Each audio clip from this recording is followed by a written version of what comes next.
என்னதான் நம்ம இந்த நேஷனல் எஜுகேஷன் பாலிசிக்கான எதிர்ப்புல முக்கியமான மூலக்கூறாக ஹிந்தி திணிப்பை நம்ம சொன்னாலும் இது விட பெரிய பாதிப்புகளை மாணவர்களுக்கு ஏற்படுத்தக்கூடிய நிறைய பாயிண்ட்ஸ் இந்த நேஷனல் எஜுகேஷன் பாலிசியில் இருக்கு. அதுல முக்கியமான ஒரு விஷயம் என்னன்னா இந்த ஜிஆர் ரேஷியோ. அதாவது நேஷனல் எஜுகேஷன் பாலிசி படி இந்தியாவோட ஓவரால் அந்த ஜிஆர் ரேஷியோ 26.3 அது 2035ல 50% மாற்றப்படும் அப்படிங்கிறது தான் இவங்களோட நோக்கமா இருக்கு.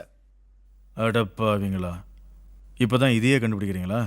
ஸோ ஜிஆர் ரேஷியோ அப்படின்னா என்னன்னு பாத்தீங்கன்னா +2 முடிச்சுட்டு இடைநிற்றல் இல்லாம எத்தனை பேர் காலேஜ் அதாவது உயர்நிலை படிப்புகளுக்கு போறாங்க அப்படிங்கிறதுக்கான அந்த ரேஷியோ தான் ஜிஆர் அப்படிங்கிறது. ஒவ்வொரு மாநிலத்திலையும் என்ன மாதிரி இருக்கு அப்படின்னு பார்த்தோம்னா இதுல டாப்ல இருக்க மாநிலம் என்னன்னா தமிழ்நாடு தான். இது ஏதோ தமிழ்நாடு மாநில அரசு சொன்ன விஷயம் இல்ல, மத்திய அரசு ஒரு ரெக்கார்ட் வெளியிட்டு இருக்காங்க. தமிழ்நாடு 47%, ஆல்மோஸ்ட் 50% நம்ம இப்பவே ரீச் பண்ண போறோம். கேரளா 41, கர்நாடகா 36, ஆந்திர பிரதேஷ் 36. நீங்க அதெல்லாம் நல்லா தெளிவா பாத்தீங்கன்னா முதல் 4 மாநிலங்களும் சதர்ன் ஸ்டேட்ஸ் தான். அப்புறம் உத்தரப்பிரதேஷ் 24, ராஜஸ்தான் 28, வெஸ்ட் பெங்கால் 26, பீகார்ல வெறும் 17 தான் இருக்கு. சோ இந்த மாநிலங்கள் தான் நம்மளை பார்த்து நீங்க என்ன தரத்துல மேம்பட்டு வரணும் அப்படின்னு சொல்லி நமக்கு புதிய கல்விக் கொள்கையை இன்ட்ரோடியூஸ் பண்றோம்.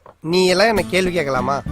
ஆல்ரெடி நாம தான் டாப்ல இருக்கோம். சோ நம்மளோட திட்டத்தை தான் அவங்க எடுத்துட்டு போய் அந்தந்த மாநிலங்களை இம்ப்ளிமெண்ட் பண்ணி அந்த ஜிஆர் ரேஷியோவை அதிகமா கொண்டு வரணும். அதுக்குள்ள நம்ம கிட்டத்தட்ட 100K ரீச் பண்றதுக்கு வாய்ப்பு இருக்கு. இதனால என்ன விளைவுகள் வரும் அப்படின்னு பாத்தீங்கன்னா ஜிஆர் ரேஷியோ படிப்படியா குறையத்தான் ஆரம்பிக்கும். இந்த புதிய சிஸ்டம் படி 3, 5, 8ல 3 பொதுத் தேர்வுகள் இருக்கு. இந்த 3 பொதுத் தேர்வுகளை தாண்டி தான் ஒரு பையன் 10வது 12வது அடுத்து அந்த காலேஜ் போறதெல்லாம் நடக்கும். ஆல்ரெடி ஒரு எஜுகேஷனல் எக்ஸ்போஷர் இருக்கிற ஒரு குடும்பத்துல இருந்து வந்தவனுக்கு இந்த பொதுத் தேர்வுகள்லாம் பெரிய ஒரு டஃபா இருக்காது. ஆனா நம்ம ஊர்ல பல பேர் முதல் தலைமுறையா இப்பதான் படிக்க வராங்க, அவங்களுக்கு பெரிய எக்ஸ்போஷர் எல்லாம் இருக்காது. அதனாலதான் நம்ம 8வது வரைக்கும் ஆல் பாஸ் அப்படிங்கிற ஒரு சிஸ்டமே நம்ம வச்சிருக்கோம். சோ இதை தாண்டி 10வதுல ஒரு பொதுத் தேர்வு நடக்கும். 10வது வச்சு நிறைய பேர் பாலிடெக்னிக் போவாங்க. இந்த மாதிரி விஷயங்கள் அந்த இடத்துல இருந்து தான் ஆரம்பிக்கும். அதை விட்டுட்டு 3வது படிக்கிற ஒரு மாணவனுக்கோ மாணவிக்கோ பொதுத் தேர்வுன்னு வச்சோம் அப்படின்னா உங்க இடைநிற்றல் இன்னும் அதிகமாகத்தான் செய்யும்.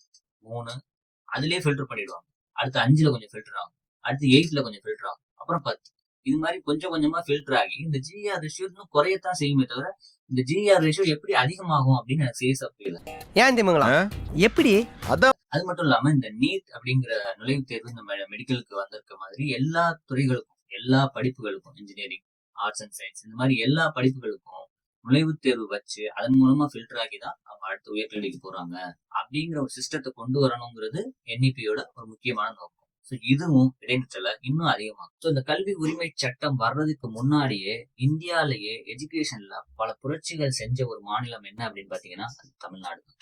குறிப்பா ஒவ்வொரு 3 கிலோமீட்டருக்கும் ஒரு தொடக்க பள்ளியும், ஒவ்வொரு 5 கிலோமீட்டருக்கும் ஒரு நடுநிலை பள்ளியும், ஒவ்வொரு 7 கிலோமீட்டருக்கும் ஒரு மேல்நிலை பள்ளியும் உருவாக்கி சாதிச்ச மாநிலம் தமிழ்நாடு. ஸோ நீங்க எங்களுக்கு எஜுகேஷன் சிஸ்டம் இந்த மாதிரி மேம்படுத்துங்கன்னு சொல்றதுக்கு உங்களுக்கு எந்த தகுதியும் கிடையாது. ஸோ இதுக்கு அடுத்து முக்கியமான ஒரு பிரச்சனை என்ன அப்படின்னு பாத்தீங்கன்னா இந்த ஸ்டூடெண்ட்ஸுக்கு கட்டாயமா வழங்க போற ட்ரைனிங்ஸ், அதாவது இந்த வொகேஷனல் ட்ரைனிங்ஸ், அதாவது இந்த பைக் மெக்கானிக், இந்த கார்பெண்டர் ஒர்க்கு, இந்த டெக்னீஷியன் ஒர்க்கு, இந்த மாதிரியான ஒர்க்குக்கு குறிப்பிட்ட மாணவர்களை அவங்களோட திறனை மேம்படுத்தி அதுக்கு நாட் ஓன்லி ட்ரைனிங், அதை ஃபீல்டு ஒர்க்காகவும் போய் பார்ப்பாங்க. இந்த மாதிரியான விஷயங்கள் பண்ண சொல்றாங்க.